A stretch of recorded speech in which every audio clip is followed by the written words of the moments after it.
Est-ce que le retour des contraintes, ça va pas faire effondrer la croyance en la liberté ? La liberté, oui, c'est un risque immense parce que la liberté est une construction culturelle totalement artificielle.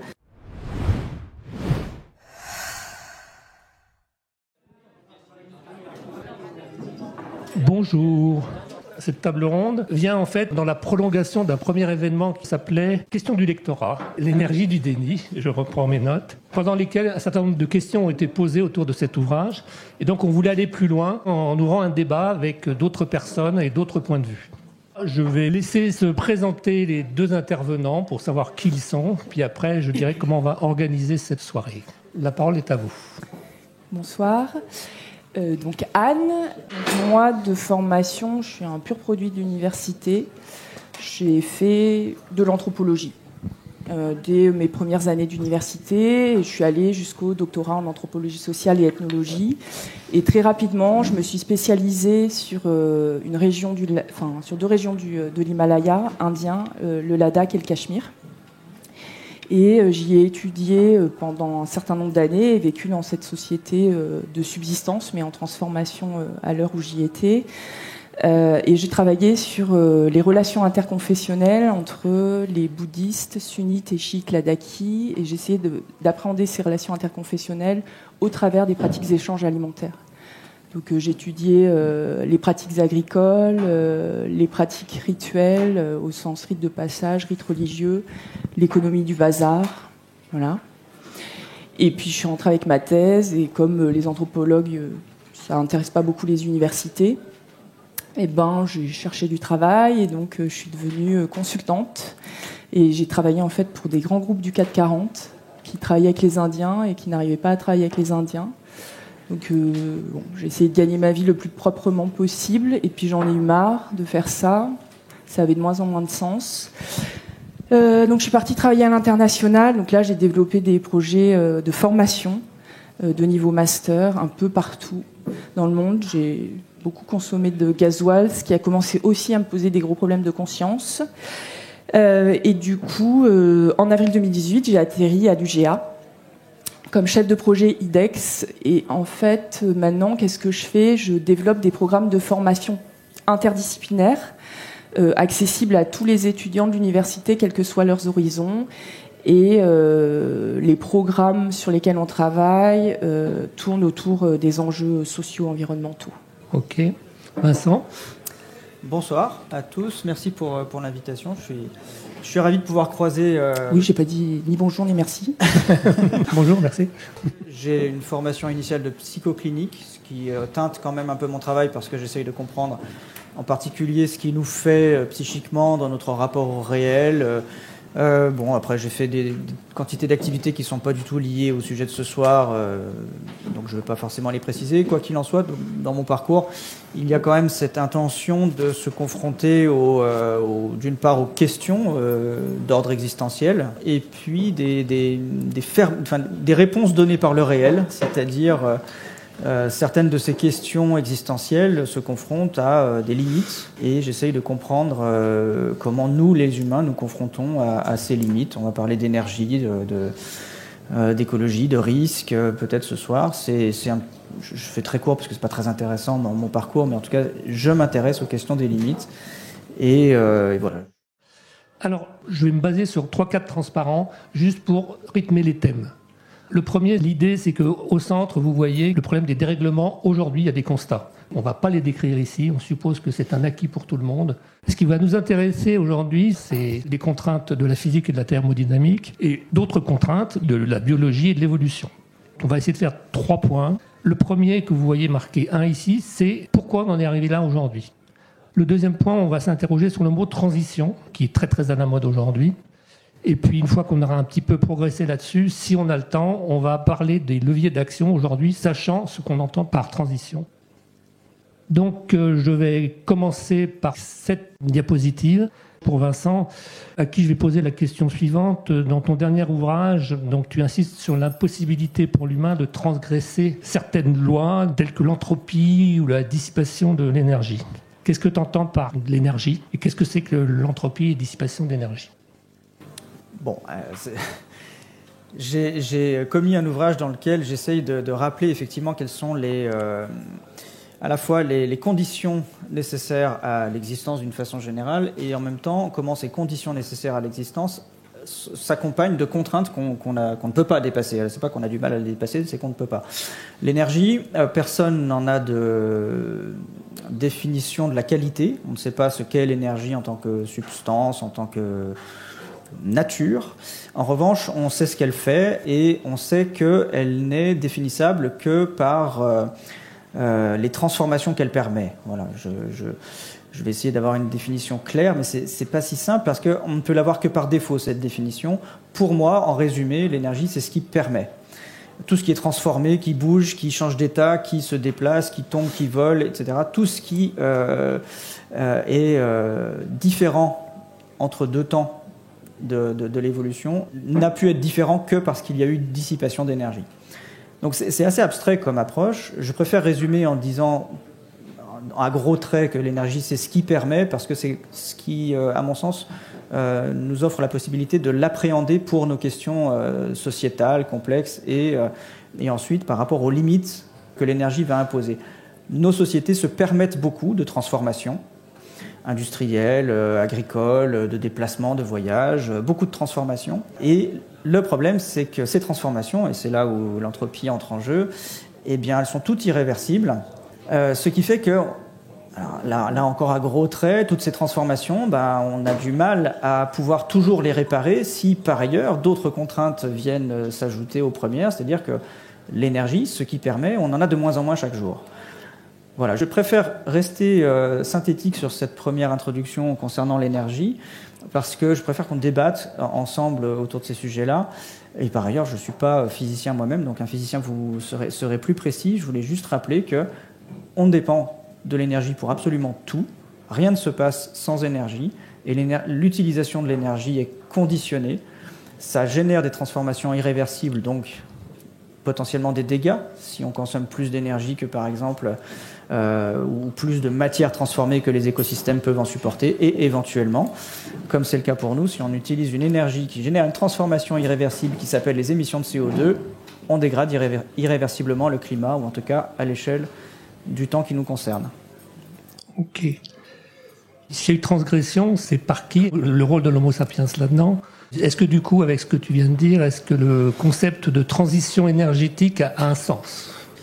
Alors, transgression, on ne peut pas transgresser les principes de la thermodynamique. Et effectivement, la question que j'aborde dans ce livre, c'est finalement celle de la possibilité d'une transition. Donc si on a effectivement un approvisionnement en ressources énergétiques qui est limité, comme celui des hydrocarbures, d'une part limité et par ailleurs qui détériore les équilibres climatiques, eh bien on a un double problème. On doit s'en passer parce qu'on n'en a pas assez, et on doit s'en passer parce que ça détruit notre environnement. Et est-ce que c'est possible de s'en passer finalement? Parce qu'on est parti sur l'idée que c'était faisable. La transition énergétique a été livrée comme une évidence, en particulier au début, qui est une évidence qui est de plus en plus discutée. Donc c'est ce que je fais dans le livre. J'essaye de rappeler en fait que la transition énergétique, elle se fonde sur l'idée que des grosses machines qui convertissent de l'énergie du soleil, de l'énergie cinétique du vent ou celle contenue dans les atomes, c'est des grosses machines qui convertissent ces énergies-là en une énergie utilisable pour nous, en électricité. Mais ça reste des machines en fait. Bon, voilà. Et comme ce sont des machines, elles sont soumises comme une voiture, un appareil photo, une caméra, un avion, une cafetière. Toutes les machines sont soumises à la dégradation de leur fonctionnement. C'est contrariant, mais c'est comme ça. Elles s'usent, elles s'abîment, elles se cassent. Et c'est le cas des centrales nucléaires, des éoliennes et des panneaux photovoltaïques qui ont une dégradation chimique intrinsèque qui font que, de toute façon, ces infrastructures, le service qu'elles rendent va se dégrader dans le temps. On n'a pas le choix, c'est comme ça. Et voilà, donc c'est un des éléments que je rappelle dans le livre. Ces machines-là sont censées se substituer à une énergie limitée ou qu'on doit ne plus utiliser. Mais en même temps, une fois qu'on les aura mises en place, structurellement, elles vont rendre de moins en moins de services dans le temps. Et qu'est-ce qu'on va faire alors? D'un côté, on n'aura plus les approvisionnements en hydrocarbures, de l'autre, on aura des machines qui fonctionneront de moins en moins bien, et puis nos sociétés, elles aussi, sont soumises à des quantités de transformations irréversibles. Regardez la façade d'un immeuble, au bout d'un moment, elle s'écroule, l'enduit tombe, les ponts s'abîment, les pneus des voitures s'usent, les réseaux d'eau, les réseaux d'électricité, les réseaux de communication, tout ça est soumis aussi à des dégradations irréversibles. Donc nos sociétés, elles aussi, s'use. Donc on se retrouve face à un effet ciseau. On doit moins utiliser d'hydrocarbures, les infrastructures de transition vont se dégrader, nos sociétés vont se dégrader, et avec ce grand système-là qui est censé être l'avenir de nos sociétés, comment continuons-nous à financer la transition elle-même, c'est-à-dire le remplacement des infrastructures qui doivent maintenir l'approvisionnement en énergie, etc. Voilà, encore une fois, à gros traits, ce que j'essaye de montrer dans le livre, avec des exemples et en rappelant que, je peux le rappeler parce que c'est sujet de débat, je ne dis pas que la thermodynamique en soi est la cause de nos problèmes, je dis que c'est une quantité de contraintes externes sur lesquelles on n'a pas d'influence. L'irréversibilité, c'est comme ça, donc on est soumis à gérer la dégradation intrinsèque de tout ce qui fait fonctionner nos sociétés. Est-ce qu'il y a des questions déjà ? Remarque très très bête, on reçoit 100 watts par mètre carré du soleil, la biomasse en fait pas forcément grand chose. Qu'est-ce qui fait qu'on est limité ? Est-ce que justement en prenant ça en compte, le fait qu'on a un pléthore d'énergie qui arrive quand même du soleil, alors évidemment dans les dynamiques actuelles il faudrait réagir très vite pour trouver une manière de l'exploiter efficacement, mais voilà, est-ce qu'il y a des limites liées à ça ?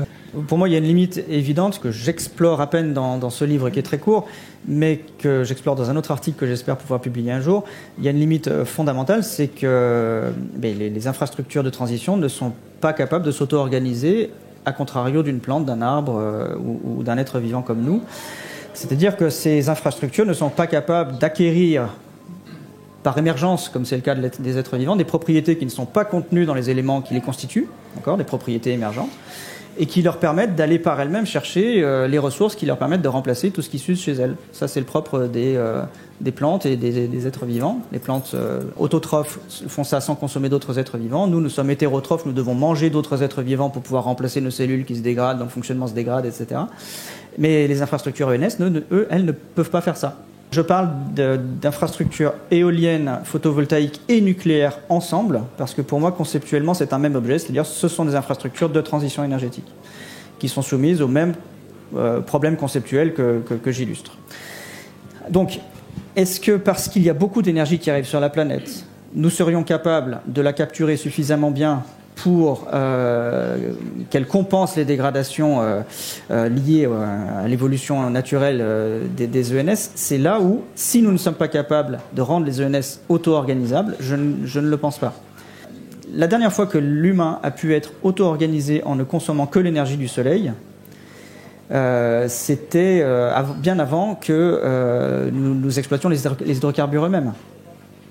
Nous récupérions l'énergie cinétique du vent qui vient du soleil, etc. Mais ce n'était pas la société thermo-industrielle. Donc, à cette époque-là, nous n'étions pas du tout capables de façonner des infrastructures telles que les éoliennes ou les panneaux solaires, juste avec l'énergie du soleil. Donc c'est ça le dilemme. Est-ce qu'on va pouvoir rendre la transition auto-organisable ? Je ne crois pas. À date, pour l'instant, on ne le constate pas. Moi, j'avais une petite question, parce qu'en lisant ton ouvrage, j'ai remarqué l'absence d'un terme. J'ai regardé en long et en large. Le terme négantropie n'existe pas. Quand la vie s'est organisée en sortant des océans, est-ce qu'il n'y a pas eu une organisation des systèmes qui ont eu tendance à se structurer ? Bien sûr que les systèmes s'auto-organisent, mais ça n'est pas le contraire de l'entropie. C'est pour ça que le terme négantropie est discuté et discutable. Ça n'est pas un concept de physique. Le contraire de l'entropie, ça n'existe pas. En fait, à chaque fois qu'il y a de la dissipation d'énergie, même quand il y a organisation, en nous, dans une plante ou dans n'importe quoi, qui soit vivant, il y a de l'auto-organisation certes, mais c'est un processus de dissipation d'énergie qui génère de l'entropie de toute façon. La négantropie n'étant pas le contraire de l'entropie, on ne peut pas fantasmer sur elle pour dire c'est bon, on peut lutter contre la fatalité. Donc c'est pour ça, intentionnellement, que je n'ai pas utilisé ce terme. Il est discuté, c'est pas un terme de physique. C'est pas un terme qui permettrait de générer une espérance allant à l'encontre des problèmes énergétiques qu'on a. D'accord. Alors je vais changer de diapositive, qui est globalement comment a-t-on pu passer d'une société de chasseurs-cueilleurs à une société de gens qui poussent des caddies aujourd'hui ? Est-ce que c'est une conséquence inéluctable ? Est-ce que c'est l'évolution qui a voulu ça ? Est-ce qu'il y avait d'autres chemins ? C'est compliqué de répondre et du coup, il nous a envoyé les questions avant, donc j'ai quand même réfléchi. Et en fait, dans cette dans cette question-là, pour moi, il y avait un peu 3 niveaux de réflexion qui m'intéressaient d'un point de vue de l'anthropologie. Il y avait le niveau déterministe, le niveau évolutionniste et le niveau universalisant. Sur la partie déterministe, qu'il y ait des déterminismes sociaux, pour moi, c'est une évidence. Moi, j'ai fait une psychanalyse lacanienne, donc j'adhère parfaitement à la plupart des théories freudiennes et lacaniennes sur les questions du déterminisme et notamment sur leur impact au niveau de la psyché. Je suis bourdieusienne, donc ça veut dire que je crois en l'habitus, au sens qu'on est déterminé sur les aspects sociaux, culturels, économiques et symboliques.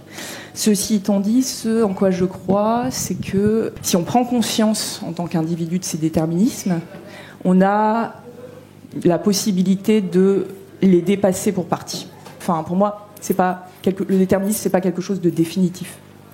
Le deuxième point, sur la partie un peu évolutionniste, les propositions d'analyse qu'on a des sociétés humaines, et là c'est plutôt celle de Harari notamment, avec le passage d'une société A, B, C, D, E, F, jusqu'à nos jours.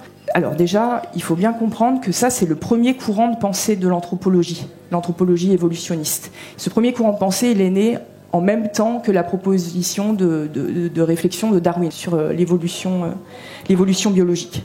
Et donc, les premiers anthropologues, qui étaient pour l'essentiel des missionnaires colons, qui allaient visiter ces sociétés humaines, en fait, tous les premiers travaux, ça a été de voir comment ces différentes sociétés passaient du stade de chasse à cueillette au nôtre. Et en fait, cette théorie évolutionniste, elle est tombée, on n'a jamais rien pu prouver. On n'a jamais rien montré de cet ordre-là, on n'a jamais pu organiser les sociétés sur un temps long, avec des différents stades, parce qu'en fait, les sociétés humaines, elles ont des manières d'être différentes et elles vivent au même moment avec ces manières d'être différentes. Donc ça, je le dis du point de vue de ce qu'on a pu observer, puisque les anthropologues, l'anthropologie sociale observe les gens vivants.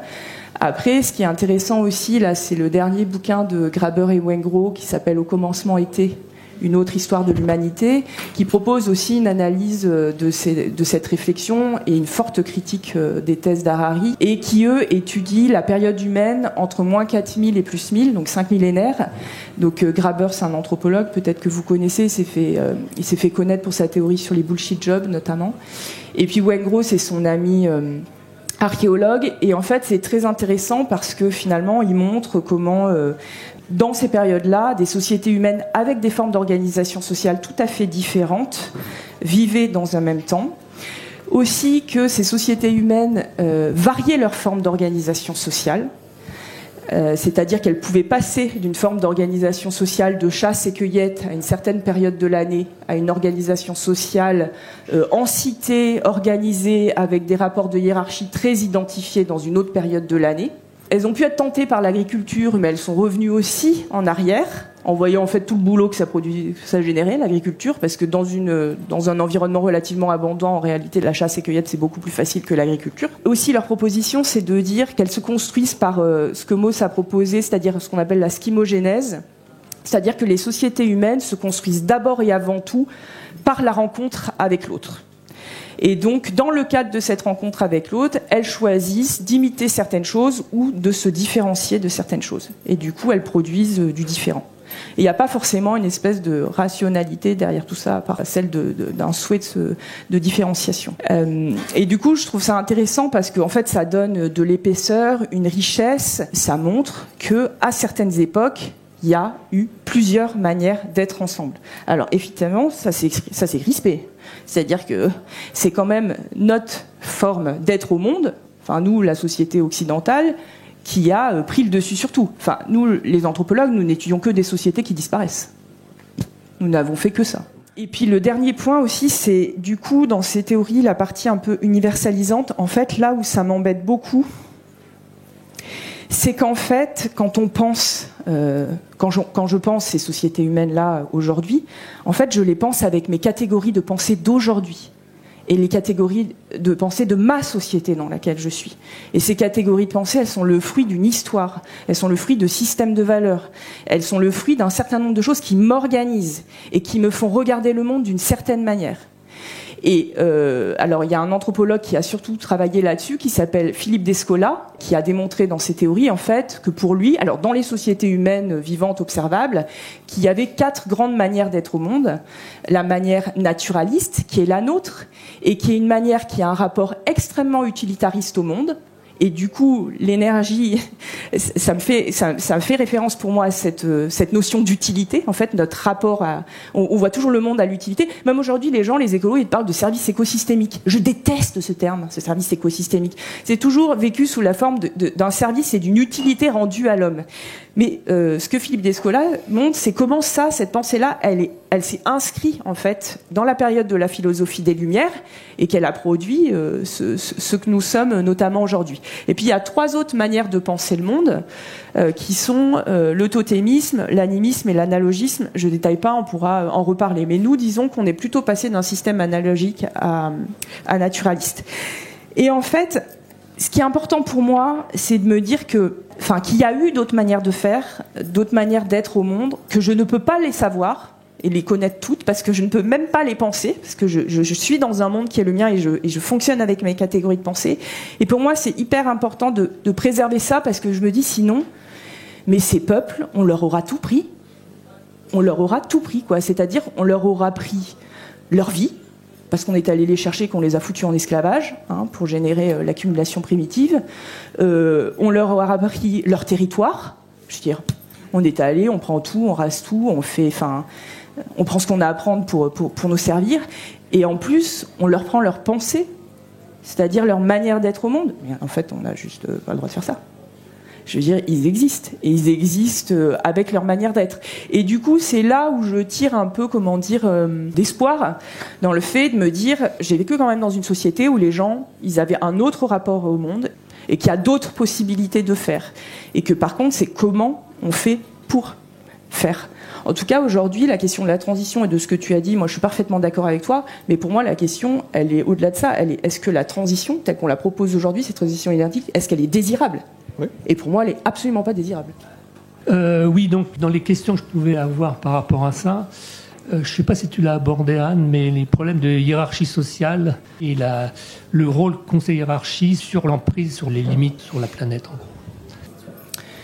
Les questions d'organisation hiérarchique ou d'organisation plus ou moins égalitaire, fait qu'il y a des sociétés plutôt égalitaires, fait qu'il y a des sociétés plutôt hiérarchiques. Est-ce que celles qui sont plutôt hiérarchiques sont pour autant moins désirables? Je ne suis pas du tout certaine de ça. C'est pas tant la question des hiérarchiques, les rapports de domination que ça sous-tend. Et en fait, je ne crois pas que ce soit nécessairement corrélé.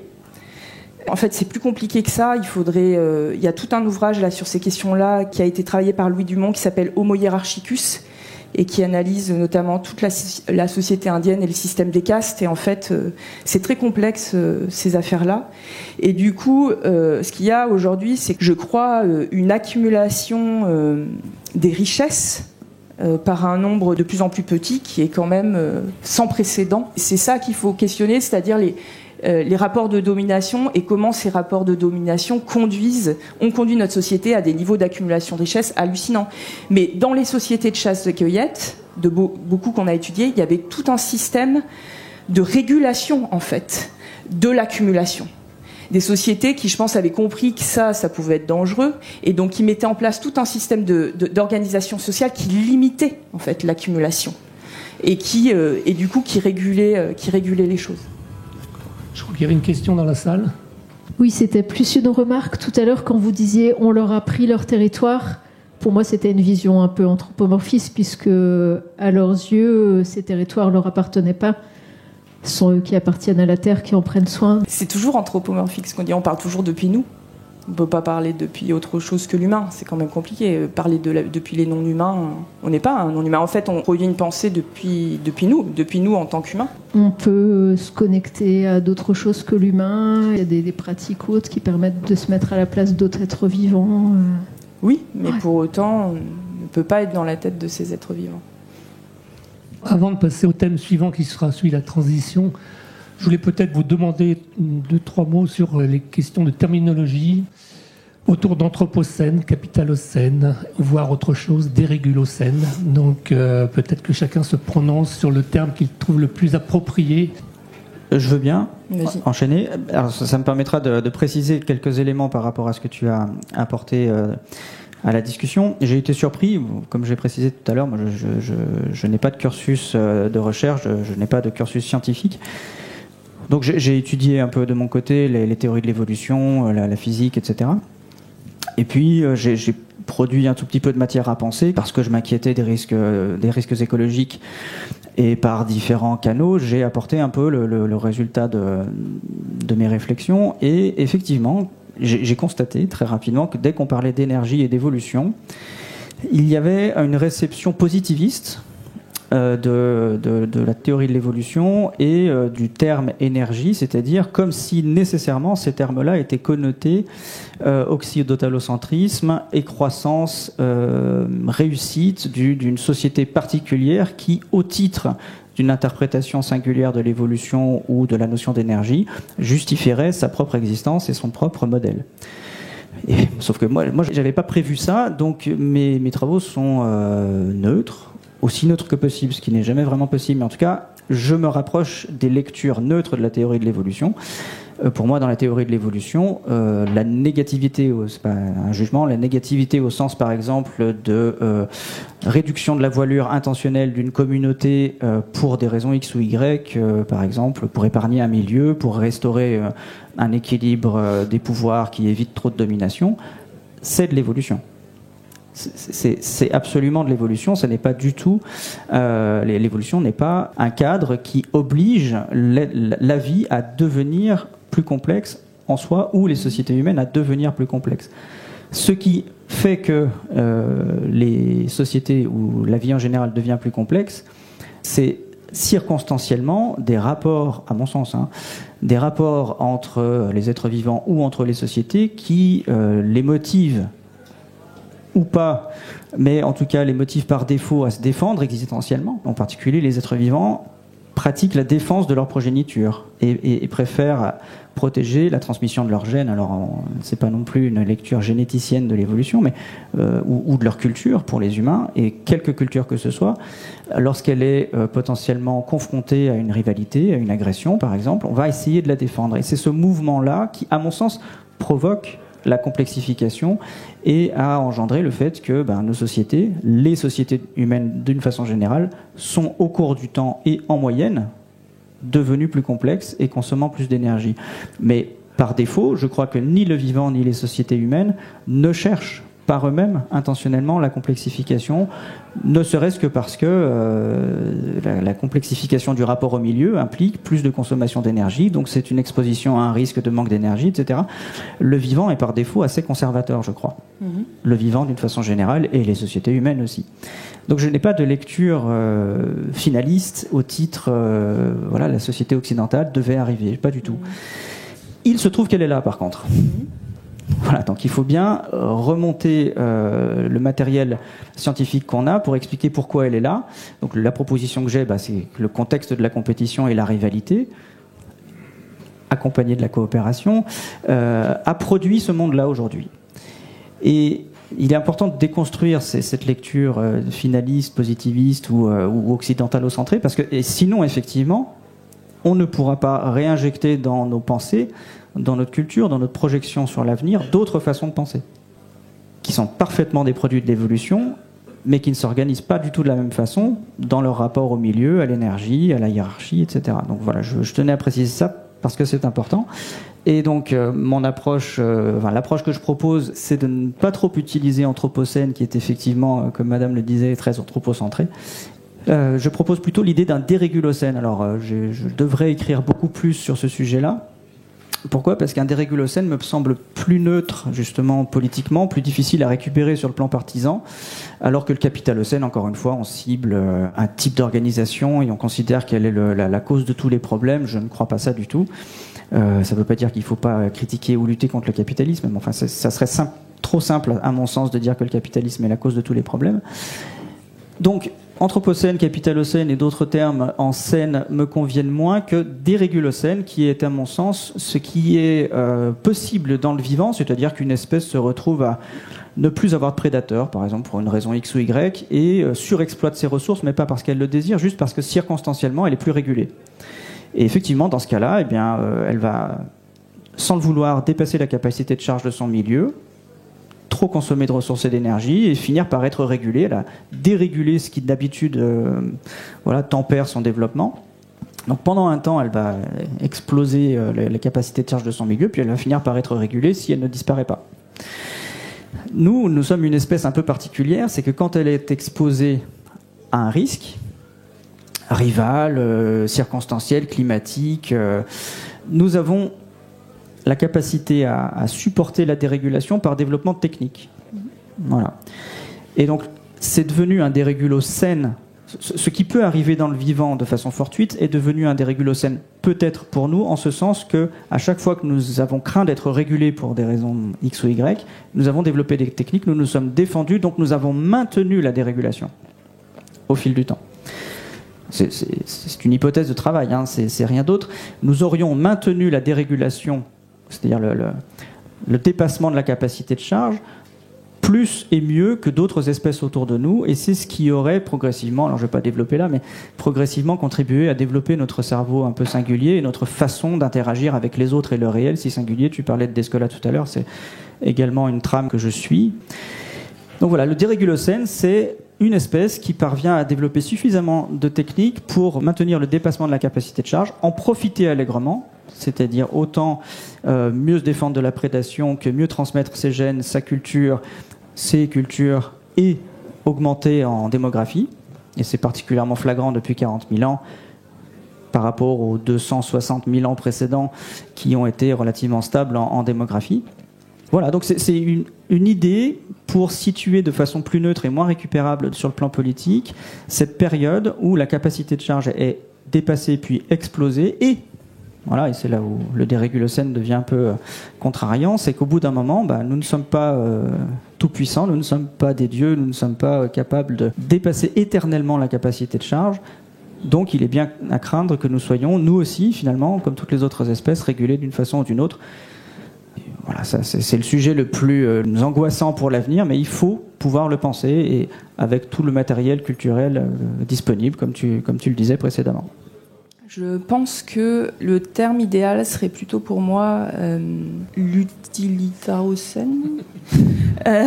Cette manière dont on a d'avoir un rapport aux choses qui est toujours dans l'utilité que cette chose nous confère à nous-mêmes, et du coup indépendamment de tout ce que ça implique, ce qui à mon avis est tout à fait différent quand on est dans des sociétés où on pense une relation humain-non humain qui n'est absolument pas la nôtre, ou par exemple dans les sociétés totémiques où en général, donc sur un totem, on a un groupe humain, des animaux et puis des plantes qui constituent un même clan ou éléments de société autour desquels on a des relations intimes.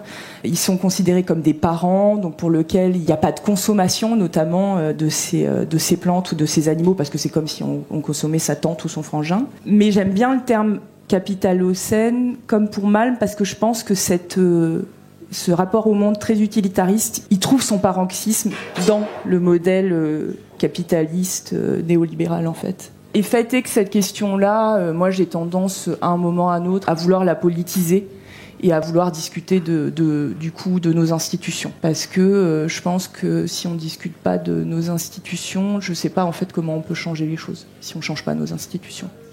Voilà. Des questions dans la salle ? Peut-être une question pour toi, Vincent. Je suis pas sûr de bien comprendre la question du dérégulocène, parce qu'au final, tu dis une société, si elle dépasse certaines capacités de charge pendant trop longtemps, elle se retrouve à être de facto régulée par autre chose. Donc je suis pas sûr de bien cerner le concept de dérégulocène, si in fine c'est juste un retard ou une façon de repousser une forme de sanction de la régulation. In fine, la règle, c'est que de toute façon, les deux premiers principes de la thermodynamique finissent par s'appliquer à tous les systèmes physiques. Et cette forme de règle-là, elle me paraît pas vraiment dépassable. Ouais. À l'intérieur de ça, la société peut s'organiser pour essayer de trouver des formes d'existence qui permettent de repousser le plus loin possible son fonctionnement à l'intérieur de ce truc-là. Mais c'est là où je rejoins peut-être un peu Anne. Ça a un côté politique. Ça a décidé de s'organiser pour fonctionner le plus loin possible malgré des lois de la physique. C'est un acte politique, ce truc-là. Merci, super question. Pourquoi je parle de dérégulocène? Simplement parce que la question est de savoir si ça se voit dans les strates géologiques ou pas. Donc sur ce critère-là, c'est une proposition que je fais pour dire, à partir d'un certain temps de l'évolution, il y a une période ou une ère, merci Laurent d'avoir précisé que le vocabulaire est important, une période ou une ère à partir de laquelle on commence à voir qu'une espèce en particulier marque la planète Terre de façon globale. Et que c'est visible quelque part dans les strates géologiques, dans les taux de carbone dans l'atmosphère, enfin, c'est une ère ou une période spécifique, qui peut être expliquée par le fait que, de façon répétée et croissante, l'une espèce a dérégulé l'exploitation des ressources de son milieu. Voilà, je m'en tiens là. Ça ne réfute en rien le fait qu'au bout d'un moment, elle sera régulée. Je l'ai dit tout à l'heure, je suis tout à fait d'accord, il n'y a pas de doute là-dessus. Ce qui nous pose la question finalement de savoir sortir du dérégulocène, ça serait quoi? Alors après la régulation, il se passe quoi? Si effectivement la capacité à développer des techniques pour répondre aux crises ou aux problèmes, c'est intrinsèque à l'humain, question ouverte, ne pas le faire, ça serait finalement ne plus être humain, ça serait une sorte de marronnage. Ce terme est issu de l'esclavage et est utilisé aussi pour qualifier les animaux qui s'échappent de leur enclos, les animaux d'élevage, les animaux domestiques qui s'échappent de leur enclos et qui retournent à l'état sauvage. Donc ils peuvent perdre certains critères acquis suite à la domestication et retrouver une adaptation à leur milieu tel que, non pas ils ont été auparavant, mais dans une nouvelle configuration biologique et d'interaction avec leur milieu, mais ils retournent à l'état qu'on appellerait sauvage. Donc l'humanité, pour sortir du dérégulocène, si c'est bien ça qui la qualifie, il faudrait qu'elle arrête de développer des techniques quand elle a des problèmes. D'accord. Des techniques ou des technologies? Alors, des techniques qui débouchent sur des technologies, mais ça c'est une vraie question parce que la technique, elle est même pas anthropique finalement. D'autres espèces développent des techniques. Il se trouve que nous, nos techniques, c'est toute la question du dérégulocène, nous ont permis de dépasser des seuils. Voilà, c'est tout. Hein. Mais la technique n'est pas exclusive à l'humain, mais cette frontière est intéressante parce que peut-être crains-tu plus le développement des technologies. Il me semble que le problème écologique est plus ancien et que la technique elle-même a pu être un problème à chaque fois qu'elle a permis de dépasser la capacité de charge. C'est pas un truc inhérent à la société moderne occidentale, le dépassement de la capacité de charge. Les problèmes liés à l'agriculture sont apparus immédiatement après l'agriculture et il est possible, mais ça anthropologiquement on ne saura probablement jamais, encore qu'on ait des pistes. Il est possible que des techniques qu'on considérerait rudimentaires, présentes dans les derniers temps de cohabitation entre Néandertal et Sapiens, auraient permis à Sapiens de suffisamment trop exploiter leur milieu pour simplement rendre la capacité d'adaptation de Néandertal très compliquée au point que sa population réduise, qu'il y ait dérives génétiques négatives et qu'elle finisse par disparaître ou qu'elle n'ait plus assez à manger. Donc la technique en soi pose question. Il faut vraiment ne pas considérer que la technologie est devenue un problème à partir d'une certaine date ou d'un seuil. J'essaye de réfléchir avec un processus plus ancien, plus long, progressif, peu visible autrefois, il y a longtemps, et maintenant flagrant, mais pour autant un processus comparable. On avait prévu 3 parties, mais je pense qu'on peut mêler les 2 et 3e parce qu'elles sont extrêmement liées. C'est globalement, qu'est-ce que c'est qu'une transition ? Qu'est-ce que je vise comme nouveau point d'équilibre, éventuellement? Est-ce que je peux les définir? Le terme de transition, si on pose la question à un individu lambda dans la rue, il va associer ça à progressivité, douceur, respect d'un plan établi sur un temps long, donc des choses qui sont planifiées, pas trop agressives. Que pensez-vous de ce terme? Je crois que j'ai des problèmes avec les mots. Au sens où le problème, c'est que les mots qu'on utilise, et puis les mots comme ça, qu'on entend partout, ils sont... on sait plus trop ce qu'ils veulent dire. Et du coup, effectivement, cet imaginaire de quelque chose de régulier, et puis surtout quelque chose qu'on peut anticiper, planifier, c'est pas un truc auquel je crois. Je pense que les changements se font plutôt par rupture. C'est ce qu'on avait d'ailleurs comme proposition de la conférence là, d'une historienne de la Révolution. La pensée en rupture, c'est le propre de la pensée utopique.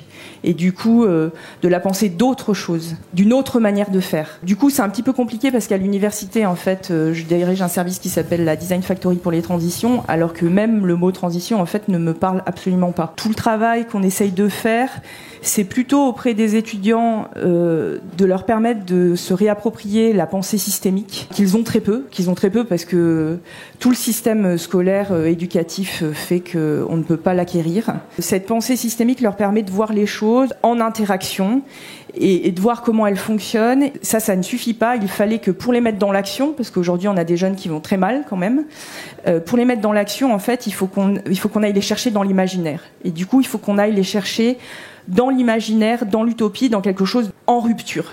Si on les met dans la transition, en fait, si on a un discours autour des transitions, ils n'arrivent jamais à se sortir du modèle et des catégories de pensée dans lesquelles on est aujourd'hui, des manières de faire. Et donc, en fait, je ne sais pas ce qu'on peut faire, mais en tout cas, on ne peut pas transitionner, ça c'est sûr.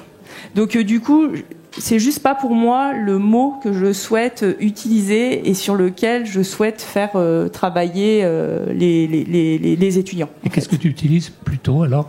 Et bah du coup on utilise toute la question de l'imaginaire autour des questions d'utopie, des questions rupture, de la pensée systémique, de la pensée critique. Et on essaye, enfin, je crois pas que ce soit un terme qu'on utilise dans le quotidien, même les enseignants. À propos de pensée systémique, je crois me souvenir, mais peut-être je me trompe, que quelqu'un, je crois que c'était Agnès Sinaï, qui avait proposé d'enseigner la pensée systémique dès le primaire. Est-ce que c'est une idée qui résonne chez vous? Bon, en tous les cas, moi je vois, l'autre fois j'ai été effarée par... donc ma fille, elle est en 4e, et du coup, elle avait un cours de physiologie sur la respiration, à côté d'un cours de géographie sur la question des forêts, et puis un autre cours sur la photosynthèse. C'était énorme. Et en fait, il n'y avait aucun de ces 3 cours qui était en lien. C'est-à-dire que la question de la respiration de l'homme, de la photosynthèse, enfin de la respiration du monde, enfin rien n'était mis en lien. Et en fait, moi, je trouve ça dramatique. C'est-à-dire que il y a tout pour le faire, mais en fait, il faut que les enseignants, dans les différentes matières, en fait, ils se mettent beaucoup plus en lien et qu'ils mettent leur matière en lien. Sinon, je vois pas comment les jeunes ils peuvent acquérir cette pensée systémique. Et ça, c'est assez déprimant, le système. Enfin, moi, mes enfants, je comprends qu'ils aient pas envie d'apprendre leurs leçons. Je les trouve pas du tout intéressantes, globalement. Donc, j'ai du mal à les pousser. Moi, je m'interroge vraiment. Comment vous voulez faire pour que les profs, des fois, ils ont pas des connaissances dans les autres matières. Par exemple, un prof de géographie, il a pas forcément des connaissances en SVT ou quoi que ce soit. Comment vous voulez faire pour que, pour lier ces matières, en fait? Je sais pas si ma question est claire ou pas. Si, très clair. Quand même, ils ont un programme. Il y a un programme d'enseignement. Donc déjà, alors, est-ce que les gens sont respectivement au courant En fait, c'est toute la question là de l'interdisciplinarité et de la transdisciplinarité que tu poses. Et ça, c'est la question qu'on pose à l'université. La pluridisciplinarité, c'est des savoirs différents qui regardent l'objet à leur façon. Mais il n'y a pas forcément de connexion entre elles. L'interdisciplinarité, c'est des savoirs qui vont regarder l'objet, mais dans un dialogue. C'est-à-dire d'essayer de montrer comment les uns et les autres regardent cette chose-là et en quoi ça fait sens finalement de le regarder sous plusieurs aspects. Et puis il y a ce qu'on appelle la transdisciplinarité, qui est un peu la production d'un savoir méta qui vient de cette observation, de ce travail interdisciplinaire. Il n'y aurait pas, je pense, de grandes difficultés pour que les enseignants discutent des programmes et voient en fait où il y a une interaction possible, une interdisciplinarité possible, et que du coup, il y a une discussion autour de ça. Ça demande un travail différent, c'est tout. Ça demande de pas juste lire les leçons les unes après les autres. On le fait à l'université, je vois pas pourquoi c'est pas possible au collège et au lycée, faut pas... Bon, une question, comment vous montez des cursus interdisciplinaires et quelles difficultés vous rencontrez globalement, je dirais, aussi bien du côté de l'institution que du côté soit des enseignants, soit des étudiants?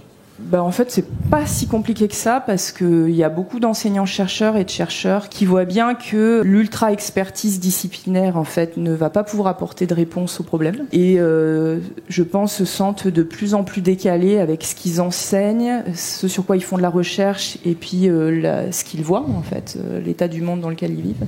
Je pense que c'est même très douloureux pour certains. Donc il n'y a pas tellement de difficultés à monter des dispositifs de formation autour d'un sujet. On a un dispositif qui s'appelle Green University où il y a du monde ici qui intervient et qui est un dispositif sur les changements globaux. Et ce qu'on a fait, c'est qu'on est allé chercher des enseignants des différentes disciplines et on leur a demandé on a monté ensemble un programme où en fait on enchaîne les disciplines autour de cette question là du changement global et puis on produit des animations pour que les étudiants y représentent de manière systémique l'ensemble des enseignements qui les connectent et autres. Est-ce qu'on rencontre des problèmes au niveau des institutions ? Il y a quand même une réalité de l'université où il y a de plus en plus d'étudiants et de moins en moins d'argent, avec des filières où il y a pas assez d'enseignants-chercheurs et moins d'argent. Donc du coup, on est en train de rentrer dans une confrontation entre le disciplinaire et l'interdisciplinaire. Nous, on arrive avec l'interdisciplinarité, on prend du temps, de l'argent pour faire ces choses-là, et en fait, c'est très mal vécu par les filières disciplinaires qui nous pensent plutôt en concurrence qu'en complémentarité. Moi, il me semble que pour être un bon interdisciplinaire, faut être un bon disciplinaire. Enfin, ça s'oppose pas, quoi. Et c'est des choses qu'il faut travailler ensemble en permanence. C'est pas simple.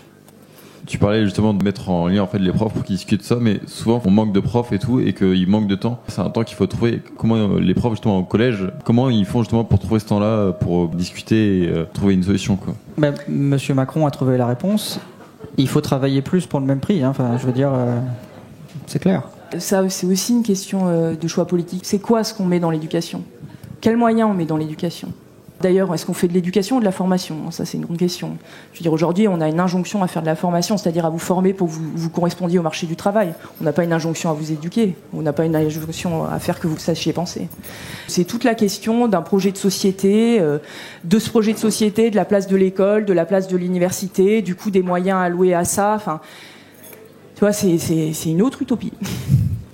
J'ai envie d'aller un petit peu au-delà de ça, parce que quand bien même on arriverait à enseigner de manière systémique tous nos enseignements actuels, on est toujours en train d'expliquer la nature comme un objet externe à nous-mêmes. Et donc il y a quand même une part sensible dans l'affaire qui n'est pas là. Et donc est-ce qu'on doit expliquer la fin du monde sans pleurer ? Ou comment on fait en fait ? Et du coup, dans l'éducation avec les enseignants et enseignants-chercheurs, qu'est-ce qui nous manque ? Comment on pourrait aller dans cette direction de remontrer qu'on n'enseigne pas un objet externe à nous, mais ce qu'on est, un être au monde, effectivement. Cette question-là que tu poses, on l'a identifiée comme un vrai problème.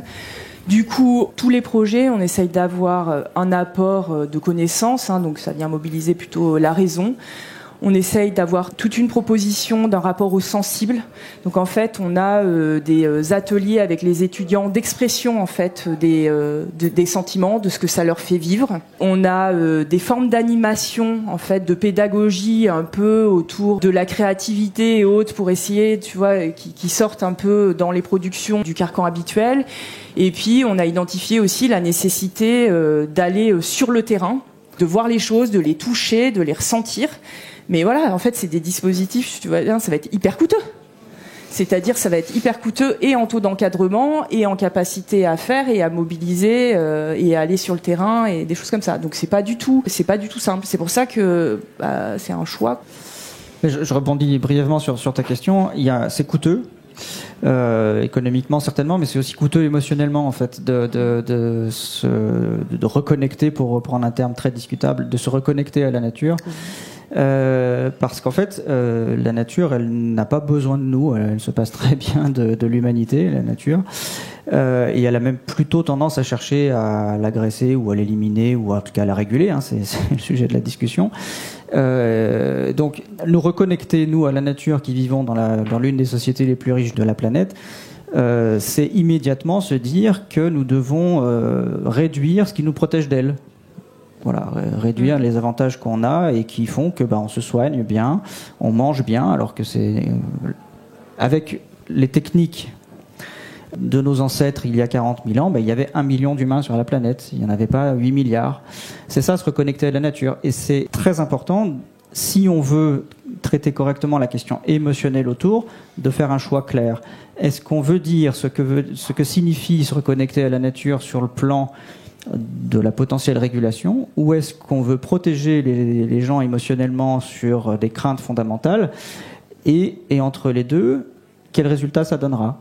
Ben moi, j'ai pas de réponse, parce que dire aux gens que voilà, réduire l'empreinte environnementale, c'est intentionnellement réduire le PIB, le pouvoir d'achat, intentionnellement, hein, tendanciellement et sans retour en arrière, pour justement limiter la consommation d'énergie et de ressources.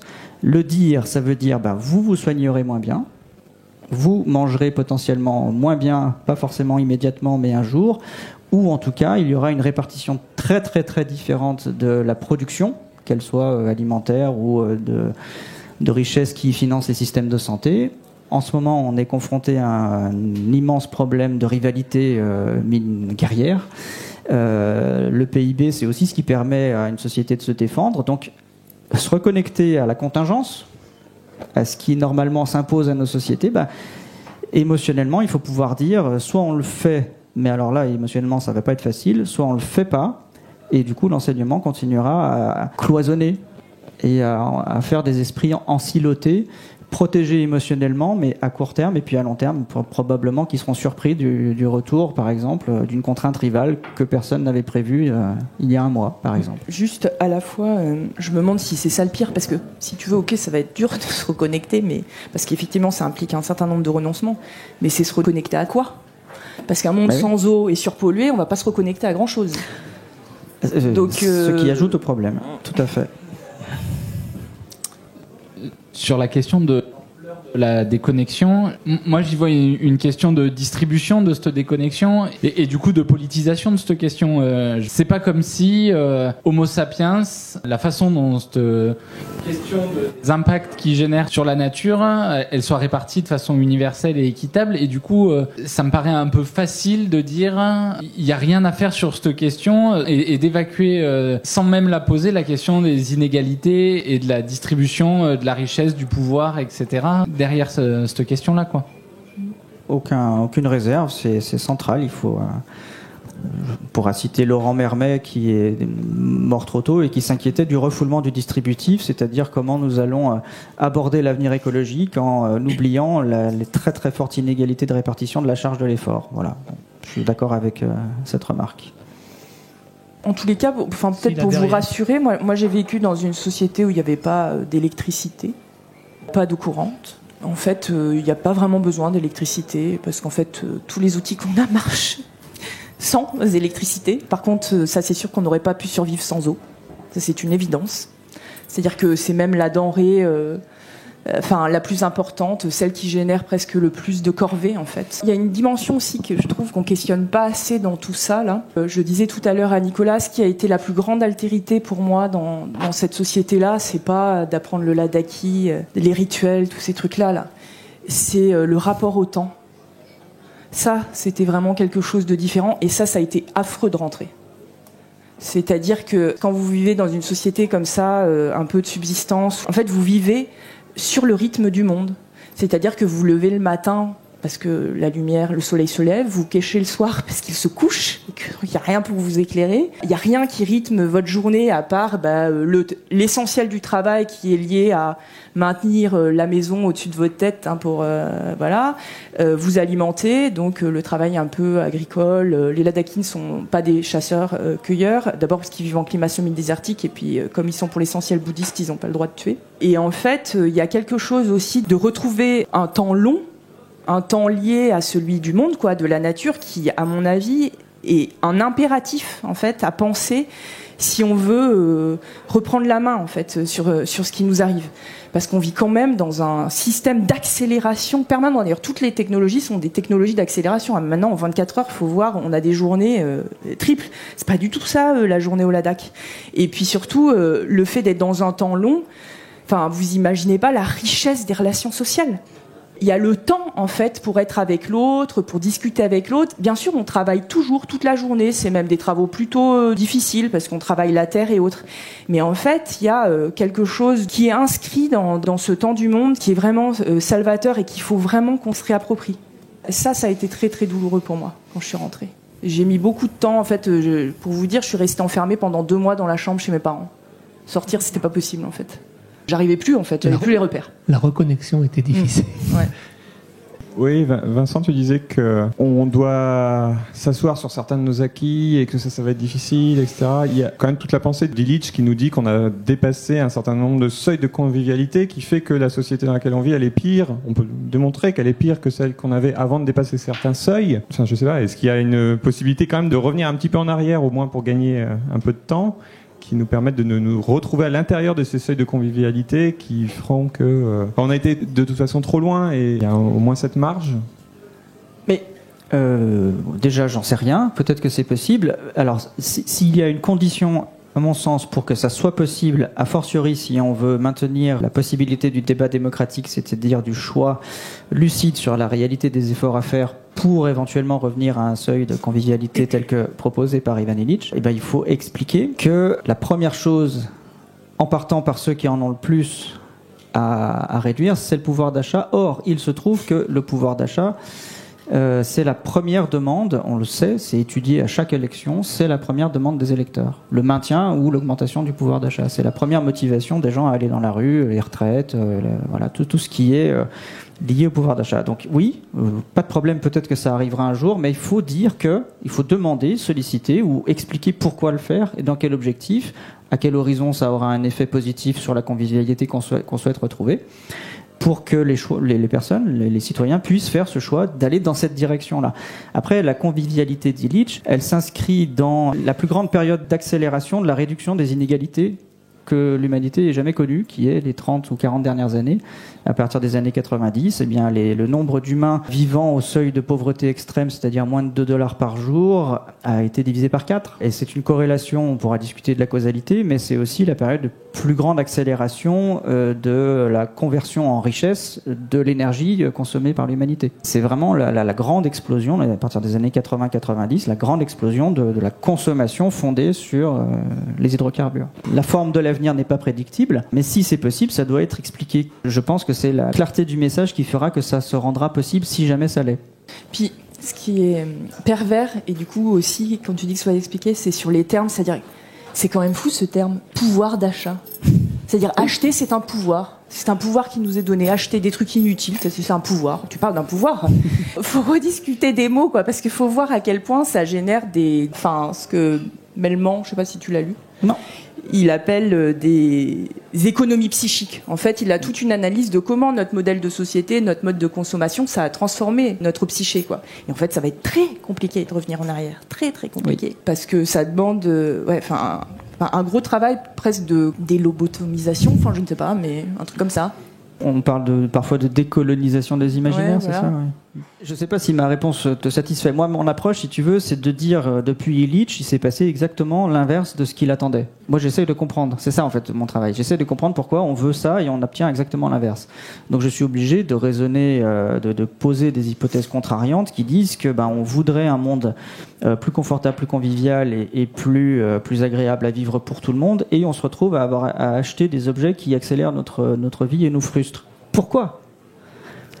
Pourquoi ? Est-ce que c'est commandité par une élite qui s'enrichit dans son seul intérêt et qui gouverne le monde, version théorie du complot ou pas, mais en tout cas on focaliserait sur un effet top-down et piloté. Bon, je pense que cette interprétation pour moi est insuffisante. Pourquoi ? Parce que, je le disais, les inégalités ont été réduites et puis depuis 3 siècles, 5 siècles, la population humaine a été multipliée par 16 en 5 siècles. Qu'est-ce qu'on dit aux gens qui vivent et qui n'auraient pas vécu sans le pétrole ? On leur dit quoi ? On leur dit, pour la convivialité, ce serait pas mal que vos enfants survivent pas trop. Il faut bien prendre conscience du coût des enjeux. Je suis tout à fait favorable à ce que la transition énergétique, on la fasse pas. Je pense même qu'elle va aggraver la situation. Pourquoi ? Tout le monde la demande. À plus forte raison, maintenant qu'on découvre qu'en fait, on est dépendant d'un approvisionnement en gaz d'un pays qui est plutôt belliqueux. Parce qu'en fait, si on n'a pas cet approvisionnement énergétique à date, immédiatement se rejouent justement des contrariétés rivales. Gaël Giraud rappelait que le PIB, ça a été inventé au début du XXe siècle, en partie pour estimer de la capacité des pays extérieurs à nous agresser. C'était un bon moyen de calculer la puissance économique, donc la puissance militaire. Il faut le prendre en compte. Là, franchement, l'effet de surprise de l'attaque de la Russie, c'est un effet de surprise parce qu'on a justement oublié beaucoup de choses et que notre cognition ne fonctionne plus avec des paramètres qui ne doivent pas être oubliés et que si on les réimplémente comme ça a été proposé dans l'éducation, ça se réimplémente avec des contrariétés émotionnelles qui facilitent pas forcément nos arbitrages. Mais je maintiens malgré tout que si ces arbitrages sont possibles, il faut dire à quel coût. Voilà. Et peut-être que ça arrivera, qu'on arrivera à les faire. Tu as dit juste avant que la transition énergétique n'était pas désirable, du moins tu la voulais pas. Et donc pourquoi ? Et aussi, qu'est-ce qui se passe sinon ? S'il n'y a pas de transition énergétique, nos sociétés vont simplement décliner en suivant la déplétion du pétrole telle qu'elle est anticipée, telle qu'elle est prévisible, à gros traits. Pourquoi je ne la souhaite pas ? En fait, là, c'est un arbitrage complexe parce qu'on peut la souhaiter pour traverser les crises. Alors ça, c'est un objet critique dans mon livre. La résilience. La résilience est utilisée de façon très polysémique et elle vient de la thermodynamique ou de la mécanique. Elle dit que c'est la capacité d'un matériau ou d'un système à retrouver son état initial ou ses propriétés initiales après un choc ou une déformation. Donc la question, c'est est-ce que si nos sociétés retrouvent leurs propriétés initiales, elles ne prolongent pas le problème ? Alors, on pourrait se dire, la résilience, finalement, c'est une transformation. Alors, on dérive le terme, on dit non, la résilience, ça va, en fait, parce que c'est juste retrouver un état fonctionnel, mais on peut réduire la voilure. Moi, je pense que c'est rendre le terme encore plus confus. Et pourquoi il faut se méfier de ce terme confus ? Parce qu'on s'est retrouvé à disqualifier le développement durable toutes ces dernières années. On ne doit plus l'utiliser. Mais finalement, la confusion autour de la résilience fait qu'elle revient dans le débat en grande force parce que maintenant, dans le dernier rapport du GIEC, du deuxième groupe, il est écrit on va plus faire de développement durable, on va faire du développement résilient. Voilà, donc le piège se referme en fait. Les mots disent nos problèmes, ils témoignent de nos problèmes, mais le développement résilient, ça reste du développement. Et le GIEC a beau écrire qu'il faut minimiser la consommation d'énergie, la réponse c'est, et on en vient à la transition énergétique, on va plus faire une transition énergétique, on va faire de la flexibilité énergétique. Puis là, quand même, quand on parle de transition énergétique aujourd'hui, on ne rediscute pas du modèle de société. C'est-à-dire qu'on ne rediscute pas de la façon dont on utilise ou pas cette énergie. Moi, je trouve qu'il n'y a pas de lieu où on discute de c'est quelle vie qu'on veut avoir ensemble. Qu'est-ce qui est important pour nous ? Ok, si on ne peut pas se passer d'énergie d'un coup, peut-être qu'il y a des trucs sur lesquels, par contre, on peut s'en passer tout de suite. Puis d'autres, on peut essayer de réorienter là-dessus. Enfin, en fait, il n'y a aucun espace de discussion de ça aujourd'hui. Et du coup, c'est étouffant, en fait. C'est étouffant parce qu'on te dit qu'il y a un chemin, puis tu dois prendre ce chemin-là, puis c'est tout. Tout à l'heure, du coup, tu disais aussi, on avait permis à plein de gens d'exister grâce aux hydrocarbures. Mais qu'est-ce qu'on dit aux gens, justement, si on ne fait pas cette transition, ok, vous allez mourir parce que vous n'avez plus accès à tel ou tel service. Par exemple, on passe totalement sur des énergies intermittentes. On aurait pu exactement les mêmes modes de vie, finalement. Et donc, est-ce que ça accompagnerait pas un d'autres modes de pensée, finalement ? Les travaux d'Olivier Vidal, ils montrent quand même que ça serait très compliqué d'avoir le même niveau d'accès à l'énergie avec les ressources actuelles. Enfin, en fait, on pourrait pas... C'est sûr que c'est pas possible. Ouais. Oui, il n'y a pas beaucoup de discussions là-dessus. C'est que de toute façon, c'est pas possible, en fait. Ce que je vois, c'est que les changements, en général, la vie, et on l'a tous vécu dans nos vies, et en général, ça arrive souvent un petit peu d'un coup, quoi. Il y a...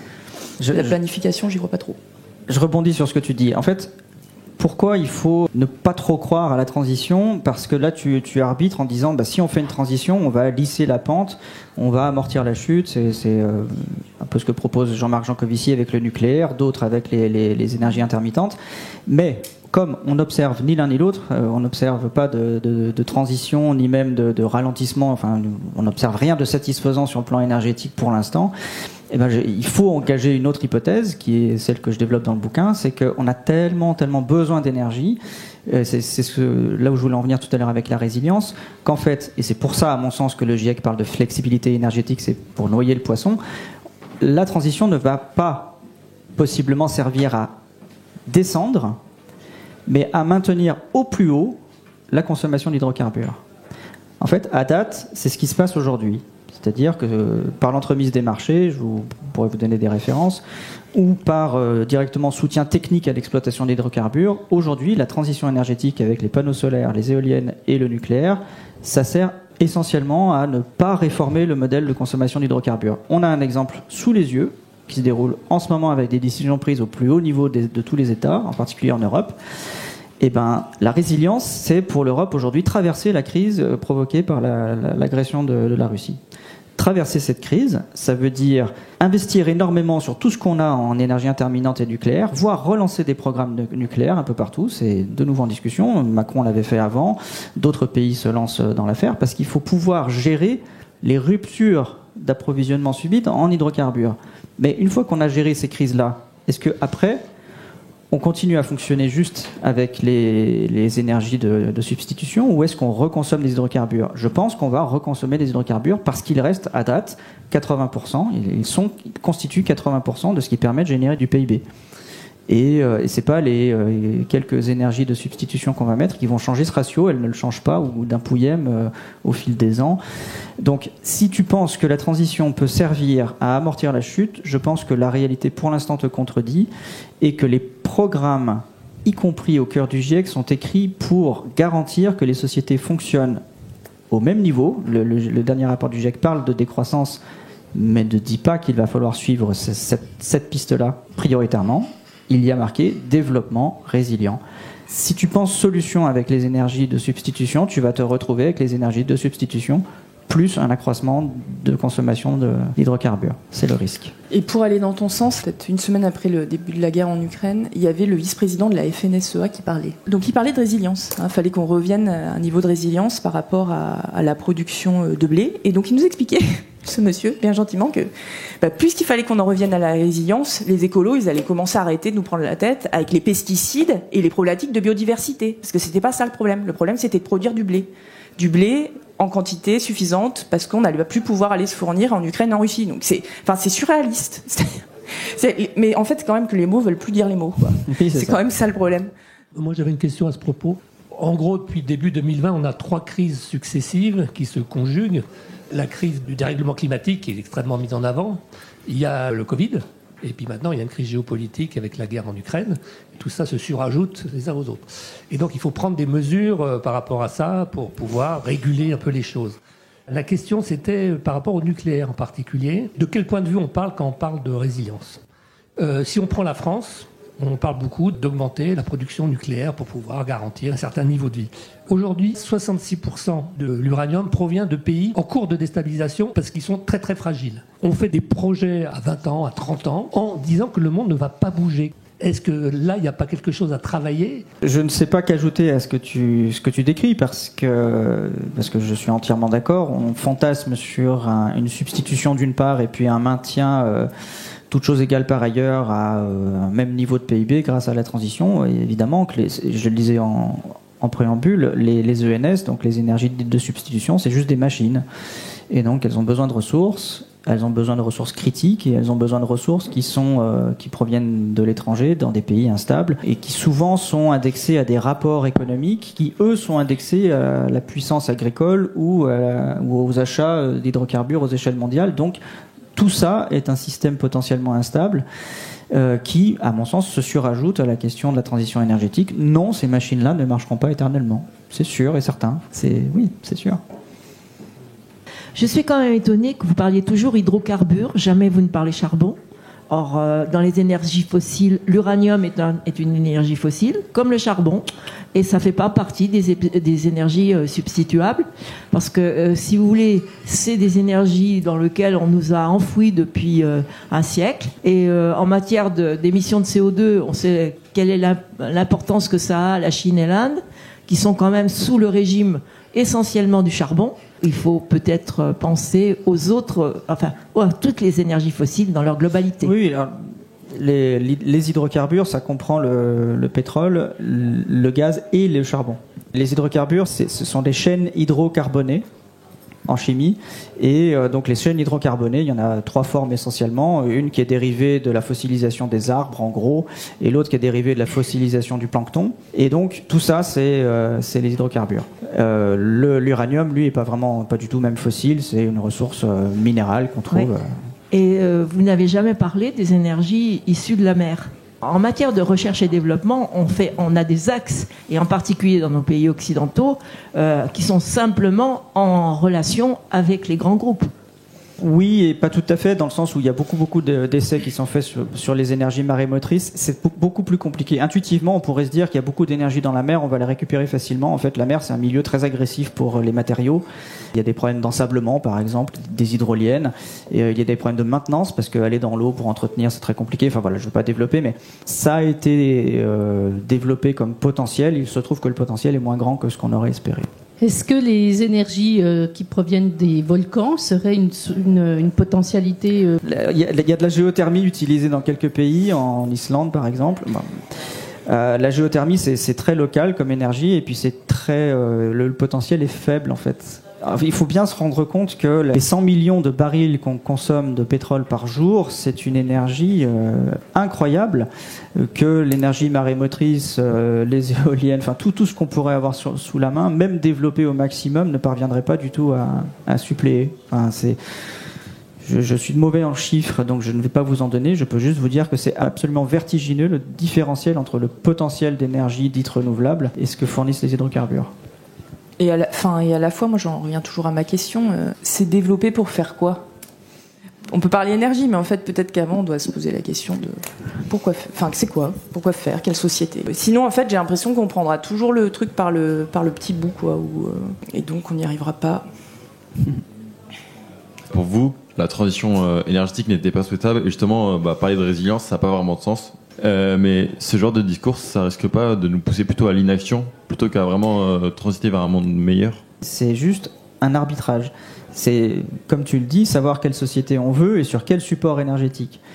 Il est clair qu'aujourd'hui, on a l'exemple sous les yeux, si l'Europe ne va pas absolument chercher des hydrocarbures en Afrique du Nord rapidement, la société ne sera pas forcément celle qu'on aura souhaitée, elle n'aura pas été pensée, elle risque de se crisper rapidement et générer des tensions sociales tout à fait délétères et contre-productives que ni toi ni moi ne voulons. Donc dans les arbitrages, il faut aussi penser l'impensé et ce qui peut se produire qui est totalement contre-productif pour continuer à penser. Je ne souhaite pas que la transition se fasse au sens qu'elle pourrait aggraver les problèmes climatiques, mais je suis un humain qui est obligé de considérer que si on n'a pas d'hydrocarbures rapidement en Europe, il y a des tensions sociétales très graves qui peuvent se produire et être aussi très toxique pour les sociétés.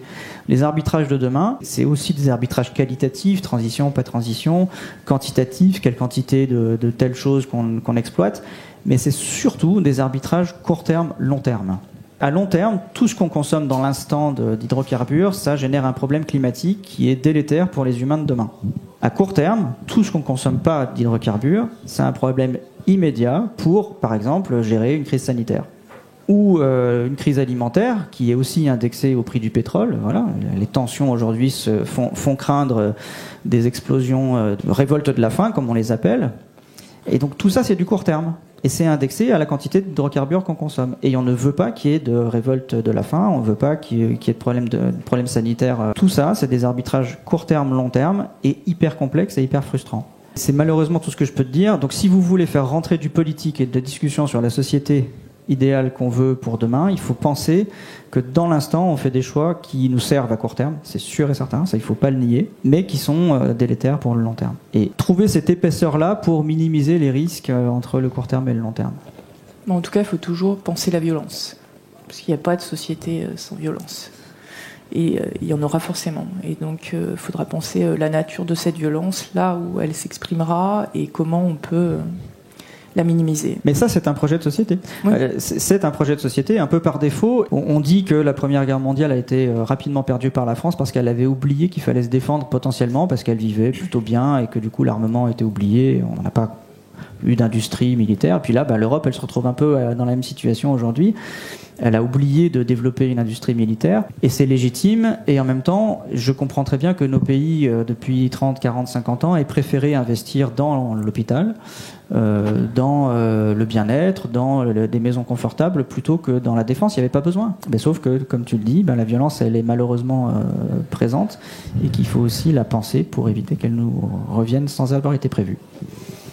Comme l'a fait remarquer Romain tout à l'heure, toutes les machines se dégradent, etc. Mais si tu veux pouvoir lutter contre ces dégradations, ce que te disent les deux premiers principes de la thermodynamique, c'est tu peux le faire à condition de porter de l'énergie qui est extérieure au système. Et il se trouve que le soleil nous fournit à peu près 100 watts par mètre carré d'énergie, machin. Donc on a de l'énergie disponible pour maintenir un certain niveau de capacité à réorganiser la société et maintenir une certaine forme d'organisation. On vit très largement au-dessus des moyens énergétiques qu'on peut capter directement depuis le soleil. Et donc du coup, ce projet de société, il doit se penser à un niveau de domestication de l'énergie qu'on est prêt à lui fournir pour maintenir cette forme d'organisation qui est nettement inférieure à celui auquel on vit aujourd'hui. Mais ça ne veut pas dire qu'on est capable de rien faire non plus, quoi. Bien sûr. Jean-Marc Jancovici le dit bien mieux que moi. Une société sans hydrocarbures, on a parfaitement connu, mais on était 16 fois moins nombreux. Il faut se rappeler de ça. L'agriculture était moins performante et on n'avait pas le même niveau de santé qu'aujourd'hui. Bien sûr que c'est possible. Et donc, si on veut retrouver un fonctionnement uniquement indexé sur le flux d'énergie solaire, il faut le dire. Il faut dire que la trajectoire, c'est la dégradation à moyen terme de l'alimentation avec des gains par ailleurs, parce que tout n'est pas... il y a quand même des choses à faire pour limiter la casse. Il y a des progrès techniques qui ont été faits indépendamment des hydrocarbures ou conceptuels. Voilà. Mais ça ne se fera pas sans... Alors je propose un terme, moi, pour qualifier le passage du greenwashing à ce qui pourrait se passer demain. Le greenwashing, c'est en gros ce qui a accompagné la croissance de nos sociétés depuis 60 ans et qui glissait sous le tapis les dégâts environnementaux. Là, demain, on va rentrer, qu'on le veuille ou non, c'est-à-dire que ce soit planifié, organisé, choisi avec un projet de société cohérent ou subi parce que c'est la déplétion énergétique, on va se retrouver à la fois avec des lobbyistes et des industriels qui vont cacher la dégradation environnementale, mais qui vont aussi, et on le voit déjà dans certains discours, tenter de dissimuler les impacts sur les humains de la négativité, c'est-à-dire du fait que l'économie globalement humaine se réduise en capacité ou que, par exemple, le climat dégrade les rendements agricoles. Et il est évident que des récits peuvent naître qui seront favorablement choisis parce qu'ils dissimuleront la souffrance de certains. Et je rebondis sur ce que tu disais tout à l'heure en évoquant le livre de Jean-Baptiste Fressoz et Fabien Locher qui s'appelle « Les révoltes du ciel ».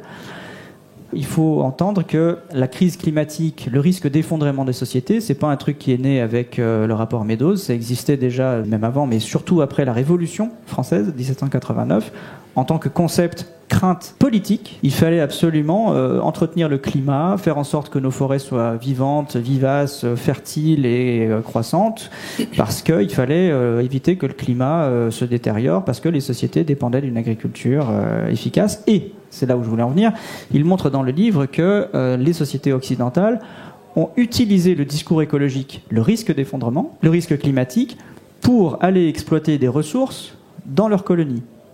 En disant, vous, les agriculteurs autochtones qui avaient une agriculture vraiment pas très efficace, et puis en plus vous connaissez rien à votre environnement, nous on a la technique, on a la science, on va changer complètement vos techniques, et puis on va récupérer ce que vous produisez et on va l'importer chez nous. Et ça a été légitimé, c'est très troublant, mais ça a été légitimé par un discours écologique, pour éviter le risque d'effondrement climatique et écosystémique.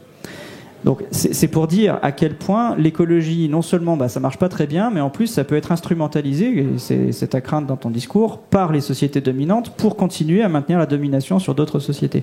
Et ça pour moi, c'est du collapse washing, c'est-à-dire utiliser le risque d'effondrement pour proposer une solution contre l'effondrement et l'imposer à tous ceux qui soit subissent l'effondrement, soit sont utilisés pour éviter l'effondrement. Voilà, collapse washing. C'est tout l'objet d'ailleurs de la fondation Bill Gates, ça. C'est le projet. Oui, sans doute, oui.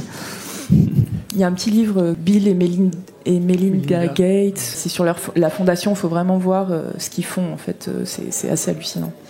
Il y a des mots qui ont été prononcés, je trouve qu'ils n'ont pas été assez développés, c'est les mots d'imaginaire et de récit.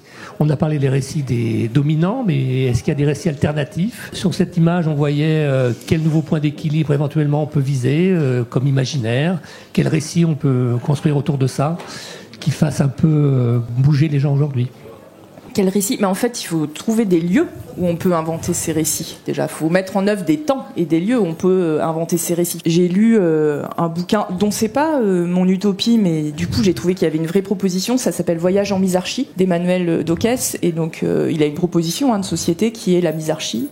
Et en fait, il définit cette société comme la société qui écrase le plus les rapports de force et les relations de hiérarchie. Et du coup, il a une proposition sur comment l'école pourrait s'y structurer, quelles seraient les règles d'héritage, aussi les règles de gestion de l'habillement. C'est assez intéressant, mais en fait, il faut les produire, ces récits. Il faut trouver des lieux où les mettre en œuvre.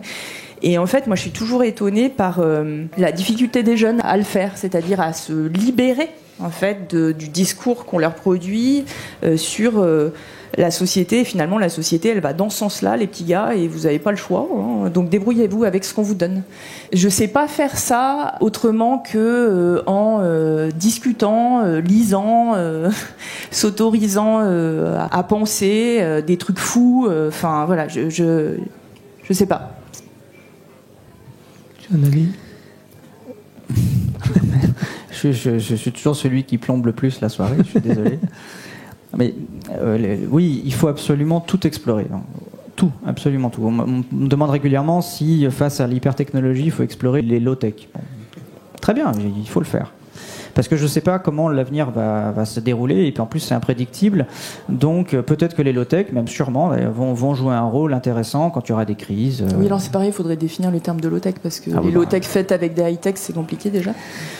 Bon, ça c'est un problème supplémentaire au débat. Mais ce que je voulais préciser, c'est que l'entrée récit pour changer le monde, je ne suis pas certain que ça soit fonctionnel. Il est possible qu'au cours de l'histoire, les récits soient sélectionnés surtout pour les services qu'ils rendent à court terme, justement, en tant que justification de l'exploitation du milieu et des gains qu'on obtient. Il faut explorer tous les récits, mais décider qu'un récit va pouvoir changer le réel pour nous rendre service, ça je ne crois pas que ça soit possible. Donc l'intérêt d'explorer tous les récits, c'est pour que le moins pire puisse être sélectionné. C'est, je pense, la meilleure stratégie à obtenir. Parce que si on prend la porte inverse et qu'on dit il faut définir un récit parce que on veut que ça se produise comme ça, en fait je pense qu'on maintient la pensée occidentale qui dit je pense donc le réel change. Et ça c'est très problématique. Alors que justement d'autres communautés qui ont des ontologies différentes de la nôtre écrivent leur récit en convoquant le réel d'abord. Et se disent on va faire rentrer ce que le réel nous dit des possibles dans le récit organisateur qui fait que politiquement on est viable. Les récits, ok, mais pas dire on va choisir un récit et ça va se produire, parce que ça c'est à peu près sûr que ça marche pas, et c'est à mon sens prolonger le travers de la pensée occidentale. Voilà. La question elle est sur les récits d'extrême droite. je les avais en tête justement en disant ce que je dis. Oui. Est-ce que le retour des contraintes, ça va pas faire effondrer la croyance en la liberté, et qui va laisser un gros vide et qui pourra laisser place à des récits d'extrême droite? La liberté, oui, c'est un risque immense, parce que la liberté est une construction culturelle totalement artificielle. C'est à mon sens, je ne parle qu'en mon nom, c'est une croyance, pour moi, comme la plupart des croyances, chargée d'obscurantisme, et en particulier un principal, c'est qu'il y a des limites. Voilà. La liberté est exactement ce qui s'oppose à la limite. Si le récit de la liberté n'est pas capable de penser la limite, il y a, comme tu le dis, des récits qui le font malheureusement avec beaucoup d'efficacité, et qui pourraient se servir de l'obscurité qui existe dans le récit de la liberté pour infiltrer une croyance et la remplacer. Je suis tout à fait d'accord, d'où l'intérêt, comme tu le dis, d'avoir un enseignement qui permette de faire des choix conscients en tenant compte des limites, pour que ces limites ne soient pas instrumentalisées de façon funeste. Tout à fait d'accord. Toi, tu argumentes que c'est pas en ayant un récit qu'on arrive à faire en sorte que ce récit ait lieu, mais le fait de dire ça s'inscrit déjà dans un certain mode de pensée, dans un certain récit dans lequel l'homme, avec ses récits, ne crée pas son avenir. Oui. Mais peut-être qu'on pourrait avoir un récit justement dans lequel l'homme avec ses récits crée son avenir. Enfin, je veux dire, c'est peut-être une possibilité qu'en fait on puisse dépasser cette apparente impossibilité de créer notre avenir avec des récits. Ouais, c'est là où peut-être tu as ressenti la nécessité de recadrer sur l'énergie au départ et sur le déterminisme et l'évolution. Je pense que tu peux très bien réinvestir l'idée du récit. Moi, je pense que de toute façon, il y a des choses qui dépassent les récits, qui sont des externalités, qui vont contraindre la réalisation du récit. Ces externalités, il y a tout intérêt à les réintégrer dans la diversité de récits qu'on peut produire. Parce que leur réalisabilité est conditionnée à la prise en compte de ces externalités. Les récits dominants, les récits occidentaux, sont des récits qui occultent les externalités, les contraintes extérieures, les déterminismes, les limites, le hasard de l'évolution, justement, c'est ce dont on parlait au départ. Donc réintégrer tout ça pour pouvoir faire des arbitrages les moins les moins incohérents possibles. Ok, ça ne voudra pas dire en soi que le récit s'est réalisé, mais au moins ce qui aura été sélectionné aura pris en compte au maximum les contraintes qui permettent la réalisation ou pas des récits. Mais de toute façon, c'est un peu ce qui oppose un peu vos deux discours. Si on peut les opposer sur quelque chose, c'est toi, tu as ce point de vue qui est fondamentalement basé sur un déterminisme. Donc en fait, tu dis qu'il y a des choses qui sont immuables, qui sont au-delà de ce qu'on peut décider. Et toi, c'est un peu plus avec un apport de libre arbitre. En fait, on est capable de décider de notre avenir. Une nuance, le fait qu'il y ait des externalités contraignantes n'est pas un déterminisme en soi. Ça veut dire que l'imprédictibilité est cadrée. Mais il y a des choses, l'avenir est imprédictible fondamentalement, mais il sortira pas d'un certain cadre de réalisation. Moi, j'ai un autre récit à vous faire, c'est que c'est terminé. Merci beaucoup à tous. Merci beaucoup.